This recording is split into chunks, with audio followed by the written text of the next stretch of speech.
Good morning, good afternoon, good evening. Durud, as we say in Persian. I hope everybody is well. A few things to discuss in the news, as usual, about Iran. I want to jump right into it because I think this is particularly interesting, and maybe we should kind of invest some time in crushing some rumors and gossip and debunking some untruths, of which there seems to be quite a lot of. I think the Americans came in with a sense that this was going to be very quick, that they were going to be able to get the Iranians to give in because the Americans are more powerful. The Iranians are really interested in being in a process, it seems to me. They are willing to give up some small things. They really want to be in a process. It feels to me like the Iranians are sending signals that they want to talk. The Americans are sending signals they're willing to talk. We'll talk about the terms, we'll talk about how long, but that will get us away from the war and towards solving the war and opening up global trade. They're pretty resilient. They can take a lot of pain, and they think they can take pain more than we can, partly because they're not democratic. They're not really worried about elections. They're buckling down. They've been preparing for this kind of conflict for 50 years. We see it as a sort of speed bump before midterm elections. Their bet is that they could wait us out, and it's not clear that they're wrong. I mean, I think that the Trump administration really wants to figure out, is there an off-ramp, and if there is, how do we explore it? All right, this is totally untrue. The Trump administration, the US government, at this particular point, doesn't want Iran to capitulate. And let me explain why. Iran's capitulation equals to China's win.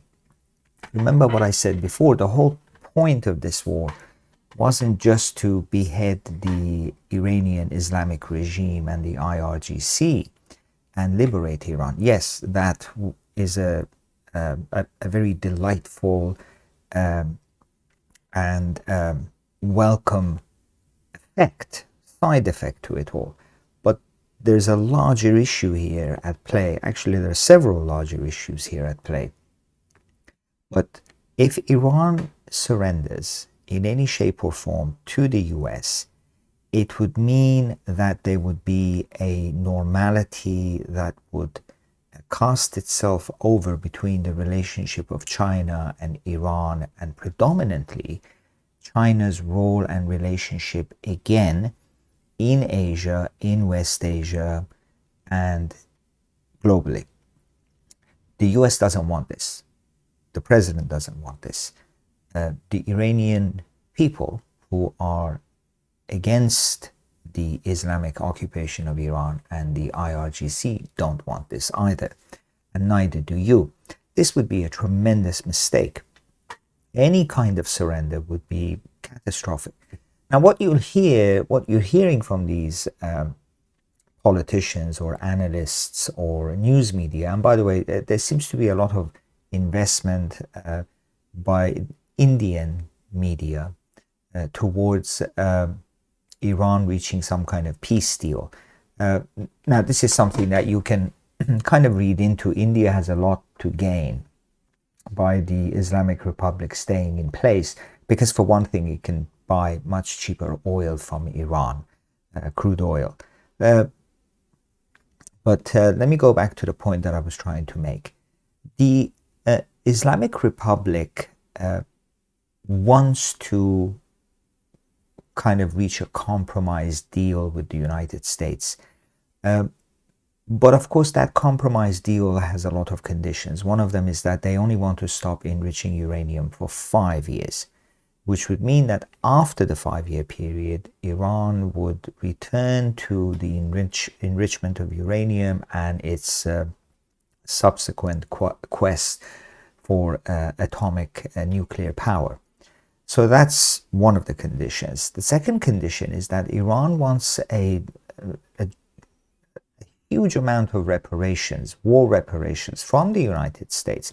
But that's not all. It also wants war reparations from the countries in West Asia, in the Persian Gulf region, that it has fired upon. So the United Arab Emirates, Saudi Arabia, Israel, Qatar, and whatnot, all have to give Iran war reparations because they enticed Iran, provoked Iran to attack them. So this is the kind of mentality we're dealing with. The Islamic Republic's only purpose is to accumulate as much wealth as it possibly can in order to further its endeavors. And those endeavors are the investment of proxies. And these are not just militant proxies. Let's understand.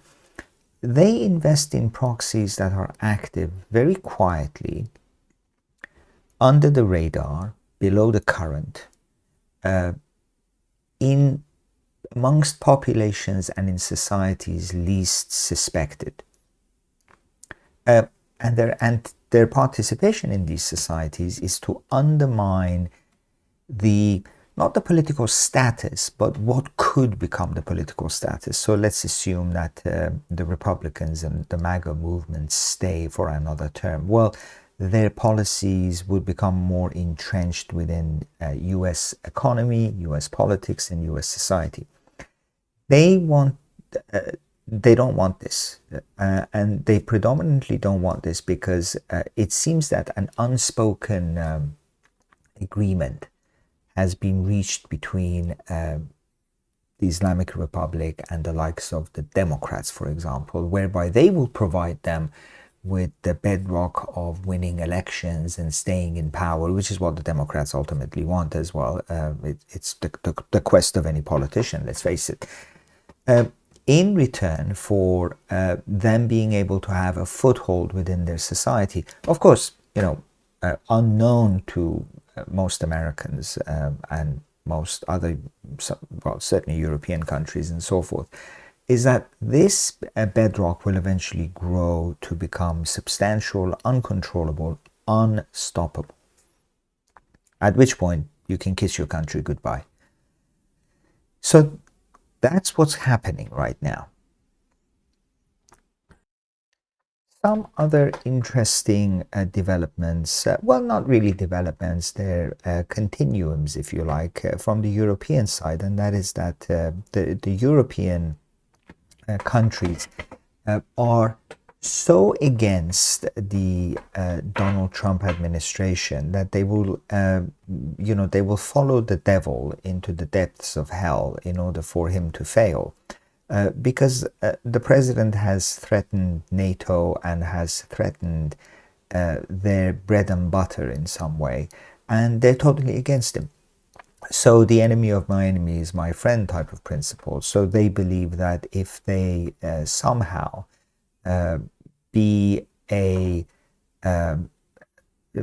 I can't think of the word, be some kind of aid to the Islamic Republic in trying to downsize Donald Trump's attempts in his global affairs, that it would fare out well for the European countries, chiefly of which are also, France, Britain, and to a large extent even Germany. These countries are not in favor of Donald Trump having any kind of win and creating a new status quo. And it's not really a new status quo. What's really happened since the late 1980s till now is that there has been this persistent argument, mostly led by the Democrats in the United States. Remember all those movements, Greenpeace and whatnot, and, let's save the planet and all of these. They became incorporated into this new political ideology of the Democrats. So it's not exactly a socialistic idea. It's more like an us against them type of policy. They will do almost anything for the Republicans not to win. And they will do anything that they can to control as much of the United States and as much of the infrastructure in the United States, chiefly the media, to a large extent retail, education, and so on. which is a huge discussion by itself. It's just absolutely enormous. The breadths and depths of what these people will go through in order for the president not to have the slightest bit of win. And you know, his loss is a long-term loss for those who still have some values and want to retain those values, societal norms. You know, there aren't that many people in the world who love opera. There aren't that many people in the world who appreciate impressionism, classical music, poetry, to a large extent, a formal and informed higher education. We have to protect those institutions, and that's what they are. Classical music, opera, and poetry, these are institutions. They're not just forms of art, but they are expressions that express culture and emphasize culture and enhance culture. There are very few of us who appreciate these institutions and want to further them and better them. There are many who are against these institutions and really don't see the point of it, because they say, well, you know, instead of spending so much money in the arts, we should give it to people who are homeless and whatnot and so forth. But it doesn't work that way, and it shouldn't work that way, because what retains a society is its backbone, and the backbone of every society is the culture that it cultivates. It is not the cultivation of pettiness that creates society, and societies don't survive. Societies that move away from those paradigms don't survive. You know, perfect example is the Islamic Republic of Iran. The stifling of artistic expression and cultural expression in that society has crippled it. There's a, you know, they're throttling society with the prevention of these betterments and enhancements. This is exactly what will happen to the rest of the world as well. You know, you know, there is that difference, and there's no point in pretending that there isn't. The political correctness has produced nothing but ambiguity and distrust and the inability for individuals or for groups to say exactly what it is that they want to say. Those groups that criticize the established institutions and the normalities of life, when they speak, they call it social justice. But when the rest of us speak, they call it entitlement. You know, social justice years ago used to be called envy. You know, let's face it, that's really what it is at the end of the day. If you know, if I can't have what you have, then you shouldn't have it either. I mean, that's the mentality. It's the root of communism and socialism in some way, isn't it? But the story about Iran doesn't begin in Iran, neither does it end in Iran. To some extent, it probably does end in Iran, because that is where it started. Or rather, Iran is what strengthened that desire by some of these fringe elements that exist in every society. Like I said, you know, once communism collapsed and it was over, these people lost their Mecca. They didn't have any, they didn't know which direction to face in order to pray. So they looked for the next best thing, and the next best thing that came along and offered them that sympathy and comradeship was the fundamentalist and religious aspects from the Islamic Republic that poured an astronomical amount of money into this. Look, you know, I grew up in London, and I come from a very political family, although it's not the overt type of political activity. You know, in my very early 20s, I was an interpreter in houses of parliament for various dignitaries and so forth, because I speak several languages. So, I met some of these people. I understand political, the political currents, the ebbs and flows and the waves of politics. My father was involved in politics for a very long time. He was the bureau chief of Shahpur Bakhtiyar's office in London. So, none of us are strangers to political activity, political dignitaries, political personalities, and so forth. I knew most of these Iranian dissidents that had fled Iran and had come to London. We used to see them in Hyde Park Corner every Sunday. There was Hassan Jedari, who was leader of the Iranian communists in London, and there was, there were just so many.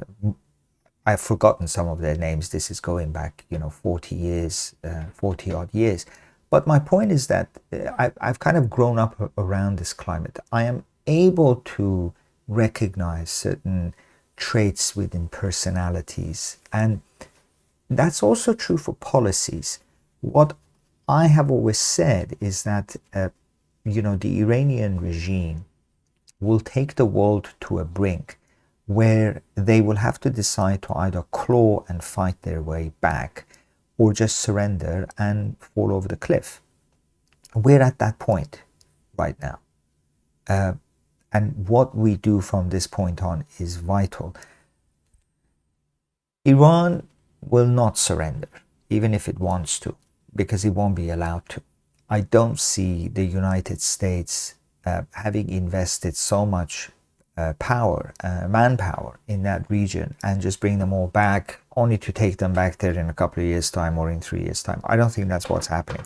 This is a long-term policy that the United States wants to implement, chiefly in Iran, because it knows that if the Iranian regime topples and collapses and completely vanishes, what it will do is it will create a wave of change in the region, which will be felt globally. So the locality of this will spread throughout the rest of the world, as it should. For 47 years, it has had a negative impact. And it is agreed amongst most educated people that by the collapse of this regime, the reverse will happen. But, there are those who are against Donald Trump, and because they don't want Donald Trump to succeed, they will inadvertently and perhaps even quite blatantly back the Islamic Republic of Iran and the IRGC regime and the Islamic or the Islamist agenda, or as the case may be, because they only have one thing on their mind, agendum. So don't be surprised if you hear a lot of noise, which at the end of the day is not really noise. It's all, a lot of pandemonium, really, criticizing Donald Trump and saying, oh, he's looking for a way to kind of back away from this war, and he needs to offer Iran some kind of face-saving capitulation so that he can bring all those assets back home and so forth. That's not going to happen. That's not going to happen at all. I don't think the United States' intention, Donald Trump's intention, are those. That would be a serious mistake, both in the short term and in the long term, because the minute the United States takes its foot off this regime's neck, they will go back instantly, like an elastic band, a rubber band, just snapping back to its original position. They will go back to exactly what they were doing, and probably even more fervently, because now they have more direct experience with the United States and its behavior. And partly the reason why they want to negotiate as well, they constantly want to come back to this negotiating thing. Oh, well, we're not fully ready to surrender, but we're ready to talk, because that's the business that they're in as well. They're in the business of talking. the clergy in Iran, the mullahs, they've been talking for 1400 years. If there's anything they know well, it's how to talk and how to convince you of what it is that they're saying. Remember, it's like what I said in the previous podcast about the comedian. He tells you a joke and you laugh. He tells you another joke, which is even funnier. Then the third thing he says will not be funny, but it will sink in. You will remember it, and it will affect you, because that which you remember always affects you. Whether you like it or not, it does, perhaps subconsciously and perhaps completely consciously, but it does affect you. The fact that you remember it is proof of that. Iran's capitulation is not going to happen. And I think any kind of returning to the negotiating table in Islamabad, in Pakistan, will be fruitless, to say the least. I think what will happen is that there will be a massive escalation, and I think that actually I will go as far as to say that I'm almost certain that there will be some form of mainland occupation by US forces and possibly by Israeli forces, though I see Israel's role in this to be somewhat minimal, perhaps on a secretive level through their secret agency Mossad, but I don't see their physical boots on the ground. As I said, possibly only to assist the United States. But I think that, I'm pretty sure that is what's going to happen, because it needs to. There needs to be a face-to-face confrontation with people. Otherwise, it's not going to bode well. As far as duration is concerned, I don't really see that as being an issue, because a lot of people have speculated, oh, well, the markets will force Donald Trump's hand. No, they won't. With the announcement of a possible another round of talks with the Iranians, the price of oil fell by another 8-9%. So he knows what he's doing. And, the markets are, they're fickle. You say one thing, it goes up. You say another thing, it goes down. Stock markets are a psychological ploy. Everybody who's in money knows that it doesn't represent production really, or expenditure and so forth. It doesn't. But that's a different story. Of course, it does influence politics in the United States, but possibly not to the extent that everybody would like to think that it does. Because, we've seen the price of oil being much higher than what it is now. That's certainly true during Obama's time, at least anyway. So I don't think it will be a determining factor or a deterrent. The Iranian situation is one that needs to be solved very quickly and very firmly.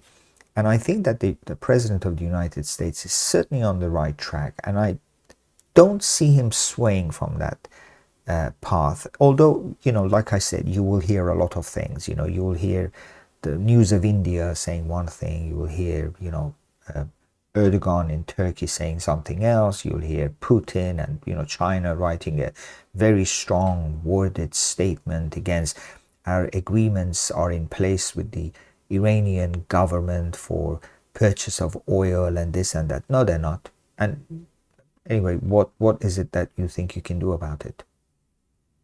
Are you going to go to war with the United States over Iran? I don't think so.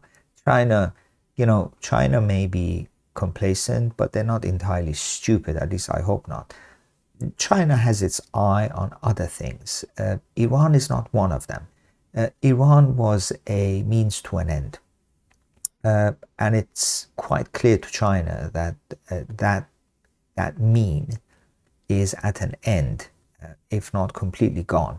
But again, these strongly worded statements are for media consumption and for people who believe them.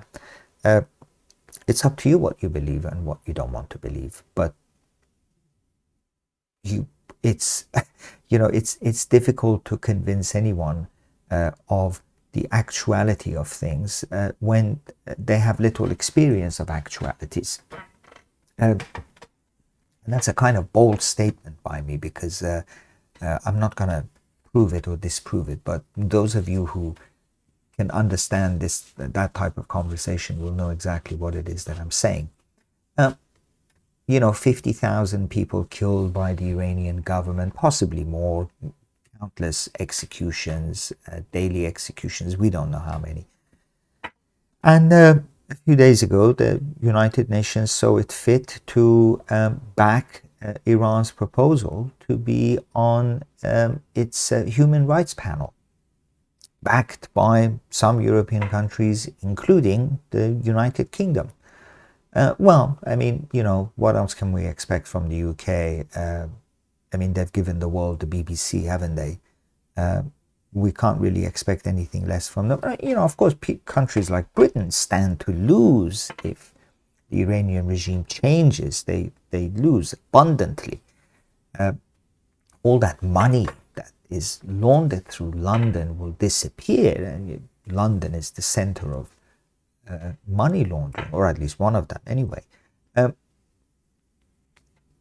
But the irony and the contradiction and the two-faced posturing that some of these countries are exhibiting are not because they support the Islamic regime. Really, they know just as well as anybody else that the Islamic Republic and its proxies are sponsors of terrorism, and they participate in the act of terrorism.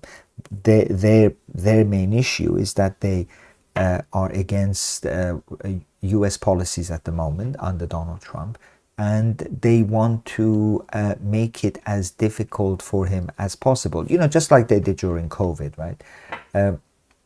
So this is their next strategy, is that they will try and downplay all the positive notes that the US foreign policy towards Iran is hitting, and accentuate all of the negative notes that might be the outcome of these things. And of course, all of those are untrue, because till now we haven't seen the negativity of it at all. If anything, we've seen positive moves towards a more stable and a more secure part of Asia, and if not globally as well.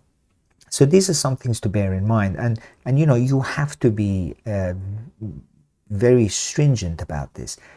What you hear in the news is not even partially true. It's almost entirely a fantastical invention to kind of prey on you, to plant the seed of doubt and skepticism and watch it grow.